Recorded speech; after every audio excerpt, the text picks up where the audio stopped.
Assalamualaikum warahmatullahi wabarakatuh.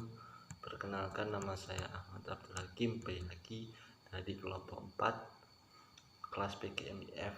NIM saya 203190201. Baik, di sini saya akan menjelaskan tentang pengertian kepemimpinan. Kepemimpinan itu adalah suatu proses yang mempengaruhi kegiatan seseorang atau kelompok dalam situasi tertentu untuk tujuan bersama. Artinya, terjadi proses interaksi antara pemimpin yang dipimpin dan situasi. Kepemimpinan juga dimaknai sebagai proses yang mempengaruhi tidak hanya dari kepemimpinan kepada pengikut atau suatu arah, melainkan timbal balik atau dua arah.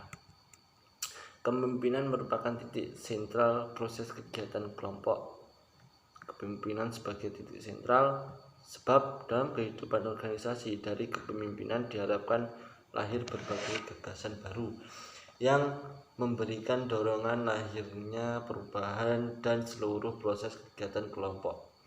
Oleh karena itu, kepemimpinan tidak dapat dipisahkan dari pada kehidupan kelompok dan menduduki posisi tinggi dalam kehidupan kelompok dalam menentukan struktur kelompok, suasana kelompok, maupun aktivitas kelompok. Selanjutnya yaitu teori kepemimpinan. Jadi, seorang pemimpin itu harus mengerti tentang teori kepemimpinan. Supaya apa? Agar nantinya mempunyai referensi dalam menjalankan sebuah organisasi. Ada beberapa teori tentang kepemimpinan, yaitu yang pertama teori karakter. Berbagai upaya riset dilakukan untuk mengidentifikasi karakter-karakter yang konsisten dengan kepemimpinan agar menimbulkan sikap optimis untuk yakin menentukan karakter-karakter yang konsisten dan unik yang berlaku secara universal pada semua pemimpin yang efektif. Yang kedua yaitu teori perilaku. Perbedaan yang paling mendasar antara teori karakter dan teori perilaku adalah terletak pada asumsi yang mendasarinya. Jika teori karakter itu benar, maka pada dasarnya kepemimpinan itu dibawa sejak lahir atau bawaan bayi. Sedangkan jika teori perilaku yang benar, maka kepemimpinan bisa diajarkan atau ditanamkan pada semua manusia. Yang ketiga yaitu teori kemungkinan. Banyak peneliti yang terlibat dalam hal ini. Namun beberapa peneliti justru berpandangan bahwa meramalkan sukses kepemimpinan lebih rumit dibanding dengan memisahkan beberapa karakter atau perilaku yang lebih disukai. Model kemungkinan menyeluruh yang pertama dikenal adalah model kepemimpinan yang diperkenalkan oleh Fritz Leider. Model ini mengemukakan bahwa kinerja kelompok yang efektif bergantung pada pandangan yang sesuai antara gaya pemimpin dan sampai sejauh mana situasi memberikan kendali dan pengaruh kepada si pemimpin. Teori yang keempat adalah teori situasional. Teori ini lebih menekankan pada pengikut dibanding dengan pemimpin untuk tercapainya kepemimpinan yang efektif, bergantung dari tingkat kesiapan atau tugas. Maka pemimpin perlu memberikan arahan khusus dan jelas kepada bawahannya. Yang kelima adalah teori jalur tujuan. Teori ini berpendapat bahwa tugas si pemimpin itu adalah untuk membantu pengikutnya dalam mencapai tujuan mereka dan untuk memberikan pengarahan dan dukungan agar dapat dipastikan tujuan mereka sesuai dengan sasaran secara keseluruhan dari suatu kelompok atau organisasi. Assalamualaikum warahmatullahi wabarakatuh. Assalamualaikum warahmatullahi wabarakatuh. Perkenalkan, nama saya Ayu Fairus Milawati. Di sini saya akan menjelaskan poin C tentang tipe-tipe kepemimpinan dan poin D tugas dan fungsi kepemimpinan. Pemimpin memiliki peran yang sangat besar dalam pencapaian tujuan pendidikan sebagaimana yang ada dalam teori manajemen. Tipe-tipe kepemimpinan di sini terbagi menjadi 5. Yang pertama, kepemimpinan otokratik. Seorang pemimpin yang tergolong otokratik memiliki serangkaian karakteristik yang biasanya dipandang sebagai karakteristik yang negatif. Dengan istilah lain, tipe otokratik adalah seorang yang egois. Yang kedua, kepemimpinan yang laissez-faire merupakan kebalikan dari otokratik. Laissez-faire ini memberikan kekuasaan sepenuhnya kepada anggota atau bawahan. Yang ketiga, kepemimpinan demokratis. Tipe demokratis berlandaskan pada pemikiran bahwa aktivitas dalam organisasi akan dapat berjalan lancar dan dapat mencapai tujuan yang telah ditetapkan apabila berbagai masalah yang timbul diputuskan bersama antara pejabat yang memimpin maupun para pejabat yang dipimpin. Yang keempat, kepemimpinan karismatik.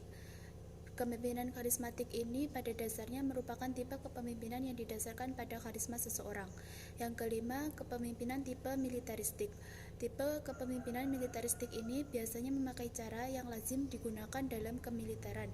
Misalnya, dalam menggerakkan bawahan lebih sering mempergunakan sistem perintah dan sebagainya. Yang poin D, tugas dan fungsi kepemimpinan. Tugas kepemimpinan dalam melaksanakan tugasnya sebagai pemimpin suatu lembaga pendidikan setidaknya mempunyai tugas sebagai kepemimpinan pendidikan, antara lain kepemimpinan sebagai edukator, kepemimpinan sebagai manajer, kepemimpinan sebagai supervisor, kepemimpinan sebagai leader, kepemimpinan sebagai motivator, dan yang terakhir kepemimpinan sebagai inovator. Untuk fungsi kepemimpinan mempunyai dua dimensi. Sehubung dengan kedua dimensi tersebut, secara operasional dapat dibedakan dalam 5 fungsi kepemimpinan. Yang pertama, fungsi instruktif, yang kedua fungsi konsultasi, yang ketiga fungsi partisipasi, yang keempat fungsi delegasi, yang kelima fungsi pengendalian. Sekian, wassalamualaikum warahmatullahi wabarakatuh.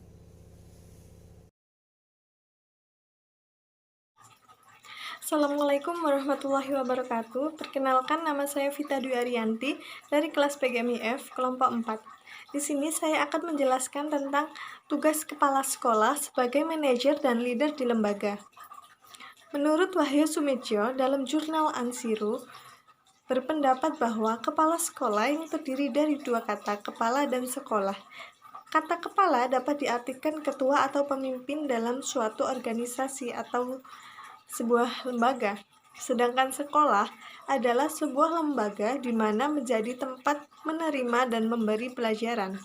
Dengan demikian, kepala sekolah adalah orang yang diberi tugas dan tanggung jawab untuk mengelola, menghimpun, memanfaatkan, dan menggerakkan seluruh potensi sekolah secara optimal untuk mencapai tujuan pendidikan.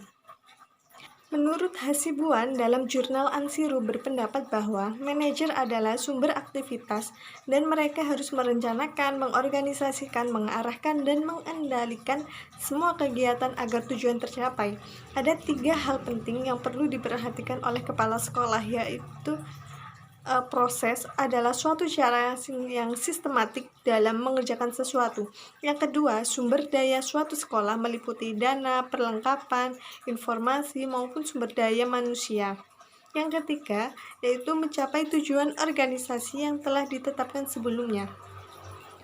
Tugas kepala sekolah sebagai manajer meliputi kemampuan menyusun program, kemampuan menyusun organisasi, personalia, menggerakkan staf, guru, dan karyawan, serta kemampuan mengoptimalkan sumber daya sekolah. Sedangkan tugas kepala sekolah sebagai leader, yaitu kepala sekolah harus mampu memberi petunjuk dan pengawasan, meningkatkan kemauan tenaga kependidikan, membuka komunikasi dua arah, dan mendelegasikan tugas. Kepala sekolah harus memiliki strategi yang tepat untuk memberikan motivasi kepada para tenaga kependidikan dalam melakukan berbagai tugas dan fungsinya. Nah, sekarang bagaimana sih tipe kepemimpinan dalam mencapai pendidikan yang bermutu? Menurut analisis kami, berdasarkan tipe-tipe kepemimpinan yang telah dijelaskan, tipe kepemimpinan dalam mencapai pendidikan yang bermutu yaitu tipe kepemimpinan demokratis. Mengapa? Karena dalam tipe ini terlihat bahwa antara atasan yang dalam hal ini pemimpin terhadap bawahannya sama-sama bekerja sama mulai dari perencanaan hingga evaluasi. Hal ini berarti bahwa setiap pemimpin mengambil keputusan dan kebijakannya akan selalu mendiskusikan dengan bawahannya. Bawahan akan selalu dimintai pendapat dan saran dalam pengambilan berbagai keputusan dalam organisasi itu. Kepemimpinan demokrasi selalu menyadari bahwa dirinya merupakan bagian dari kelompok. Berhasil tidaknya suatu pekerjaan bersama terletak pada kelompok dan pemimpin. Dengan tipe kepemimpinan demokrasi diharapkan dapat mencapai pendidikan yang bermutu. Sekian presentasi dari kelompok kami. Ada kurang lebihnya kami mohon maaf. Wassalamualaikum warahmatullahi wabarakatuh.